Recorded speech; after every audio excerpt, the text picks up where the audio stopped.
Shalom. Hari ini kita akan merenungkan satu kebenaran firman Tuhan yang terdapat di dalam Injil Yohanes pasal yang ke-14, mulai dari ayat 15 sampai dengan ayat yang ke-20. Demikian bunyi firman Tuhan. Yesus menjanjikan penghibur. Jikalau kamu mengasihi aku, kamu akan menuruti segala perintahku. Aku akan meminta kepada Bapa dan Ia akan memberikan kepadamu seorang penolong yang lain, supaya Ia menyertai kamu selama-lamanya, yaitu kebenaran. Dunia tidak dapat menerima Dia sebab dunia tidak melihat Dia dan tidak mengenal Dia. Tetapi kamu mengenal Dia sebab Ia menyertai kamu dan akan diam di dalam kamu. Aku tidak akan meninggalkan kamu sebagai yatim piatu. Aku datang kembali kepadamu. Tinggal sesaat lagi dan dunia tidak akan melihat aku lagi, tetapi kamu melihat aku sebab aku hidup dan kamu pun akan hidup. Pada waktu itulah kamu akan tahu bahwa aku di dalam Bapa-Ku dan kamu di dalam aku dan aku di dalam kamu. Barang siapa memegang perintahku dan ia melakukan, dia adalah mengasihi aku, dan barang siapa mengasihi aku, ia akan dikasihi oleh Bapa-Ku, dan aku pun akan mengasihi dia dan akan menyatakan diriku kepadanya.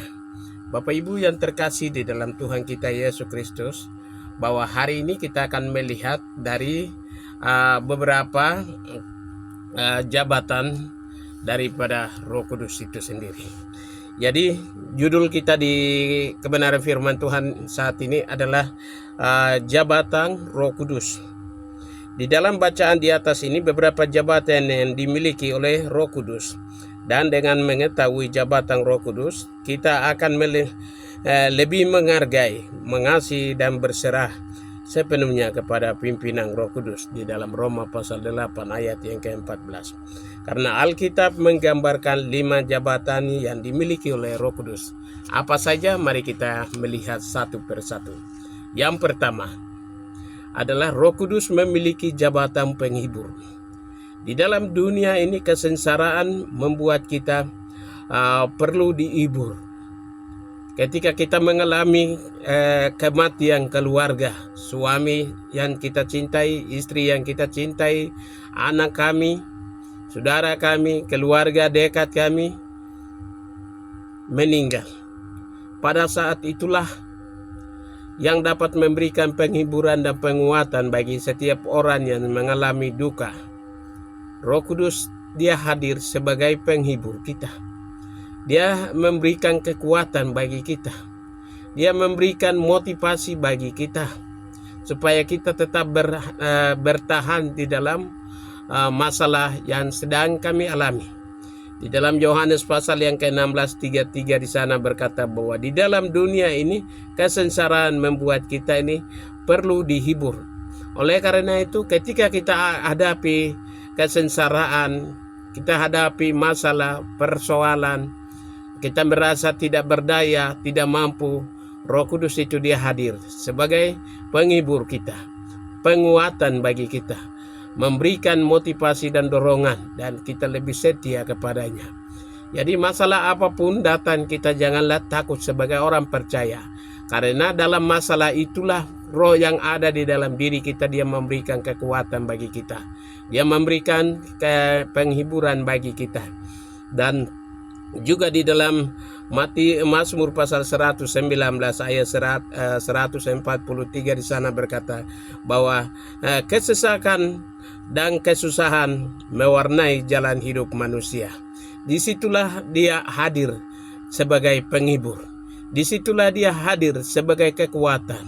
Disitulah dia memberikan penghiburan.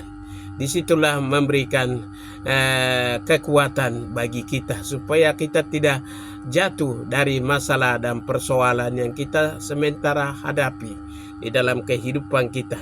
Karena Roh Kudus itu adalah penghibur kita. Di dalam Yohanes pasal yang ke-14 ayat yang ke-26. Untuk itu setiap umat Tuhan pasti mengalami masalah yang sama, pasti menghadapi persoalan yang sama, pasti menghadapi tantangan. Dari situlah Injil Roh Allah ini dia memberikan penghiburan bagi kita, kekuatan bagi kita supaya kita tetap etis, kita tetap setia melayani Tuhan kapanpun, dimanapun kita berada. Dan janganlah kita takut dan gentar, karena Tuhan yang ada di dalam diri kita, yaitu Roh Kudus itu, dia senantiasa memberikan penghiburan bagi kita, kekuatan bagi kami dalam segala masalah dan persoalan. Yang kedua, dari jabatan kedua yang dia miliki adalah Roh Kudus itu memiliki jabatan penolong. Penolong yang setia ketika kita ada di dalam kesesakan, ketika kita ada di dalam tidak berdaya, ketika kita ada dalam persoalan. Disitulah dialah yang memberikan kekuatan bagi kita, dialah yang menolong bagi kita.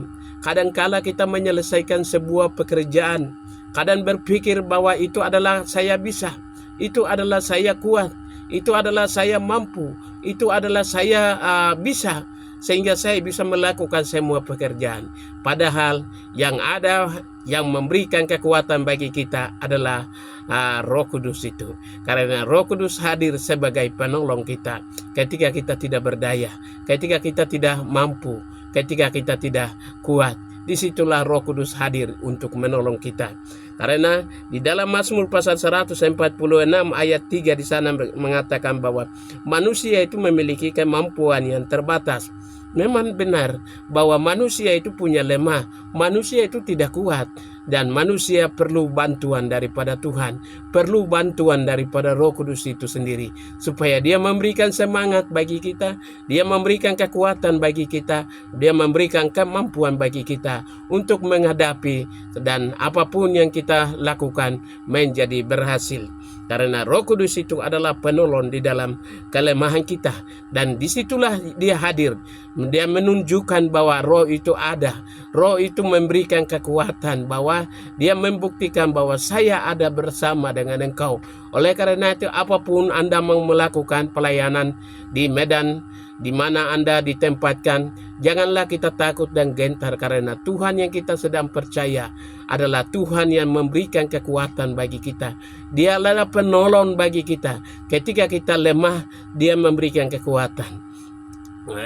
Bagian yang ketiga, yang Roh Kudus mendapat jabatan yang ketiga adalah Roh Kudus memiliki jabatan penyelidik. Penyelidik artinya dia melakukan dan meneliti seluruh keberadaan hidup, setiap tingkah laku kita, setiap perbuatan kita, entah baik dan tidak baik.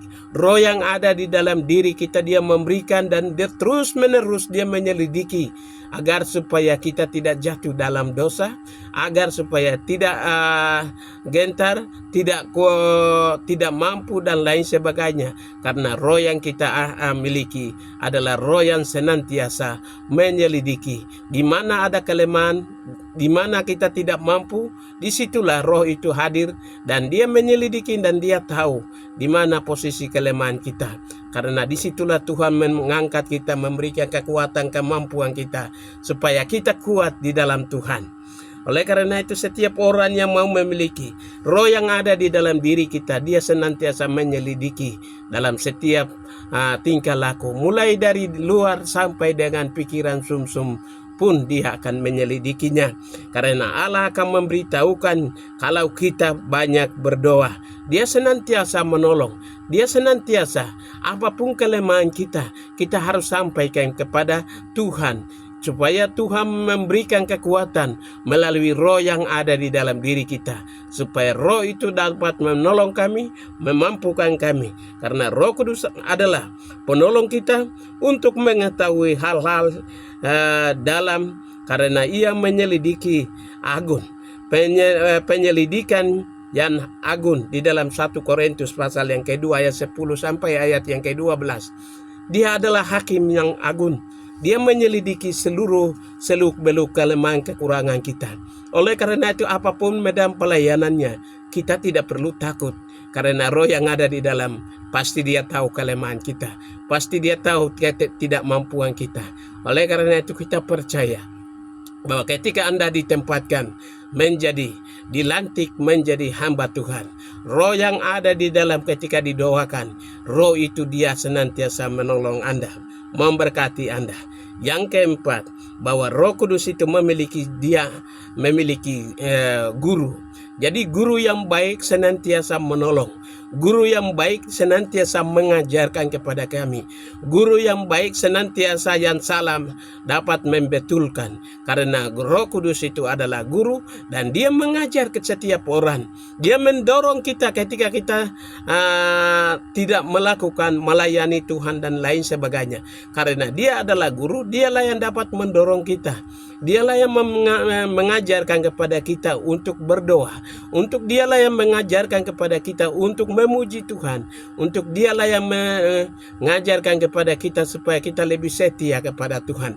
Ketika kita tidak mampu, ketika kita lalai dalam pelayanan-pelayanan, maka Roh itu senantiasa mengajarkan yang kebaikan-kebaikan supaya kita setia melayani Tuhan. Karena tiap orang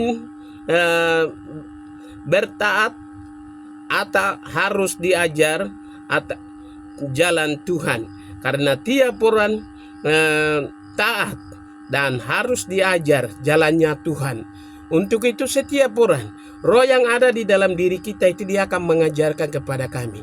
Mengapa di dalam Matius pasal 28 ayat yang ke-20, aku menyertai kamu sampai kesudahan alam. Karena Roh yang ada di dalam diri kita, dia senantiasa menolong kita. Roh yang ada di dalam, karena dia adalah guru yang senantiasa hadir untuk kami. Karena Yesus adalah guru yang baik di dalam Matius 7 ayat 28. Karena dialah yang dapat memberitahukan, mengajarkan kepada kami ketidakmampuan kami, kebodohan kami, kekurangan kami. Janganlah kita takut kepada apapun yang ada di depanmu. Tetapi engkau dan saya harus kita percaya bahwa Tuhan yang kita sedang percaya adalah Allah yang mampu memberikan kekuatan bagi kami untuk menolong, untuk menyampaikan kebenaran firman Tuhan. Janganlah kita lihat dengan bahasa yang tidak mampu, termasuk saya. Tetapi beritakanlah Injil, itu penting.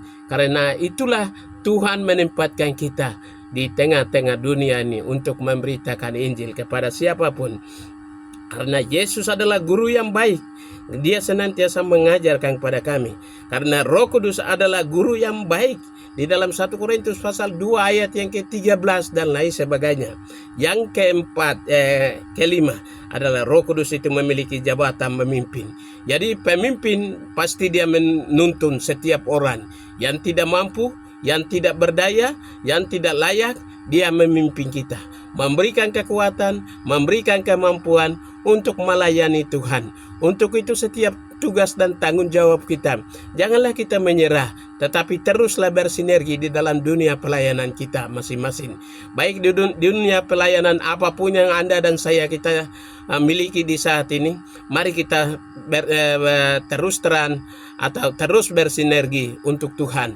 Untuk itu janganlah kita takut kepada siapapun, karena kita seperti domba yang gampang sesat, olehnya perlu dituntun. Karena Roh itulah yang dapat menuntun kami ketika kita mau sesat, ketika kita mau jatuh. Disitulah Roh itu hadir supaya dia menuntun kami. Karena jalan hidup sewaktu-waktu melewati lembah yang gelap, dan juga olehnya perlu dituntun. Di dalam Mazmur pasal 23 ayat yang ke-4. Karena itu Roh itu senantiasa menuntun kita. Karena Roh Kudus adalah penuntun yang agung yang tidak pernah kalah, tidak pernah lelah di dalam kehidupan dan tugas dan pelayanan kita. Kiranya Tuhan Yesus memberkati kita.